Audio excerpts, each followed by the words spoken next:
We're going to talk about Gary Neville's comments and ask, are we really title contenders?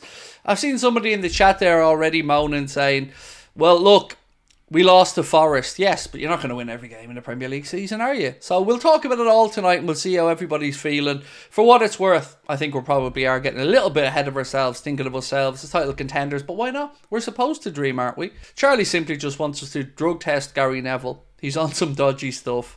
Look, I just fear for Gary Neville that he's going to lose credibility. I say that with a heavy heart because honestly I think he's a great pundit. I've said this so many times. When he sticks to talking about football and removes the Manchester United bias from whatever it is he's doing, I think he's a really good pundit. But he just does seem to have this delusion around us and Manchester United. Delusion around us that he always underrates us. And around United, well look, you've seen his predictions for the start of the season. So, yeah, I just don't know if he has any credibility when speaking about us and Manchester United. When he's got lots of other topics to talk about, I think he's a very well able to articulate himself pundit who gets across some very good views. But with United and Liverpool, he's just away with the fairies for me. Right, our objective is and always will be top 3. Well, I would disagree, mate. I would disagree. I think your objective when you start the league, if you're a club like Liverpool, Arsenal, United, City, is to try and win the league. That should be your objective. European qualification, particularly Champions League qualification, should be the bare minimum for me for the season. But that being said, I do agree that we're probably a top 3 team right now. You know, if we are to stay in the title race, I think it will take a lot of stuff to go right for us. And certainly, we have bigger tests ahead in October and November time. Roosba, thank you so much for your super chat. Said, Klopp said it well. Why would we listen to Neville when he's proven that he struggles to judge players and his remit as a coach, Valencia, anyone? I think Neville knows what he's talking about with regards to football a lot of the time. And genuinely, I like his work. But I don't think he has any... What's the phrase I'm looking for here? I don't think he can think too critically of United. I don't think he can take his rose-tinted glasses off or remove his inbuilt dislike for Liverpool. So I don't really pay much attention to Gary Neville when he's speaking about United or when he's speaking about Liverpool. Because him predicting United to finish above us in the league, I think, is laughable. Now, I don't know whether I'm misjudging this because I'm a Liverpool fan and I just defend my team. But I do think that prediction of us to finish outside the Champions League spots with United to be ahead of us, I just don't see how that makes any sense. I don't see how he can back up that argument because United under Ten Hag have been just completely inconsistent. They have won some domestic trophies, but inconsistency is the word I would use. And multiple heavy defeats as well as United manager. So I just don't think he has credibility when speaking about us or United. But for the rest of his football knowledge, I think he's very good at what he does. Virgil van Dijk, our captain, has been speaking a little bit on Ryan Gravenberch, and this is what he's had to say. Stay fit, keep going, stay grounded, and don't listen to the praise that much. He's playing with a lot of confidence and with and without the ball. He's very important with McAllister and Szoboszlai. It's a good triangle, and they are still growing and learning. Wise words from our captain, and he knows a good player when he sees one. He's certainly been around enough of them. Virgil van Dijk said, do I pay attention to the league table now? No. December is always a crucial month. The teams who go through that well, winning games and having no injuries, have a big chance to be successful. Let's see. And I think Arne Slot and Virgil van Dijk are right to kind of measure our expectations right now.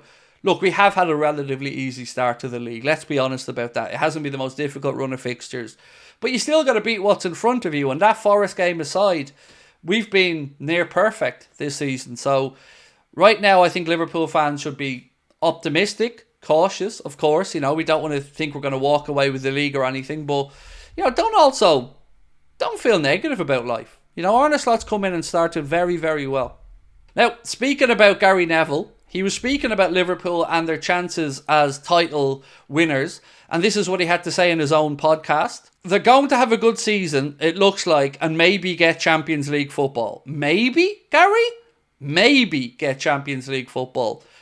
I think even the most disillusioned Liverpool fan would feel that we're, you know, in a very good shape to get Champions League football next season.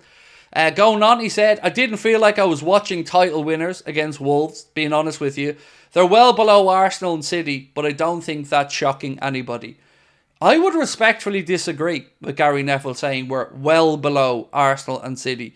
Just look at our recent history against them. We've had to be shafted twice not to beat them both at Anfield, so they ended up in draws.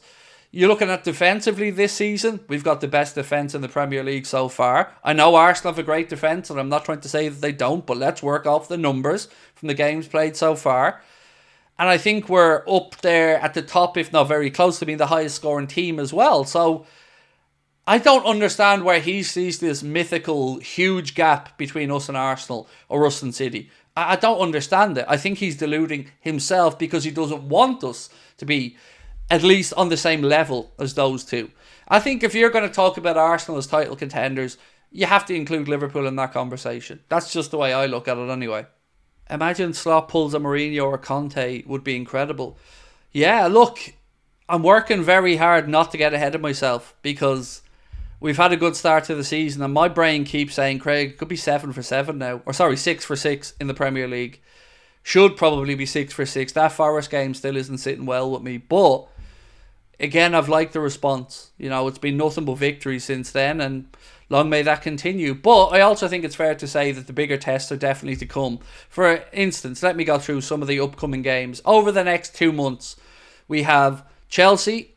Chelsea coming up in the league. Then we've got Leipzig in the Champions League. We've got Arsenal away. We've got Brighton at home. And we've got Brighton away in the League Cup. We've got Leverkusen in the Champions League. We've got Villa at home. We've got Southampton away. We've got Madrid at home in the Champions League. And we've got Manchester City as well. So we've lots of difficult games coming up between October and November. And this is going to give us a proper indication of where we're at. So let's check in on the poll that we put up. So we asked you guys, where will Liverpool finish this season? Kind of just basing this off the Gary Neville conversation that he doesn't think Liverpool are title contenders. In fact, if you go back to his predictions at the start of the season, he didn't have us finishing the Champions League places, which honestly I think is just bitterness from Gary Neville. I don't think he backed that up with any rhyme or reason. Like, how can you look at United, Liverpool and go, okay, Liverpool are definitely going to finish below United and United will be in the Champions League spots? What gave him that belief other than delusion? I mean, speaking of delusion, I think you guys are being too optimistic here as well, because so far in our poll, 44% of you guys think that Liverpool are going to finish first. I would probably be in the second or third category, but I love your optimism. Gary Neville clearly hates us. I mean, it's kind of what I said earlier on. I like listening to Gary talking about football, except when he's speaking about United or Liverpool. Then I zone out. You know, I love what him and Carragher have done with Monday Night Football. I think they've really taken on punditry to another level. But yeah, the delusion he has, and almost the hard-on he has for Arsenal at the minute is weird as well. Like, the amount of praise Arsenal are getting showered on them by Neville week after week after week. Even some of it not really deserved. Like, their defence is the best in the league. Well, hi Gary, we've conceded the least amount of goals. Any praise there whatsoever?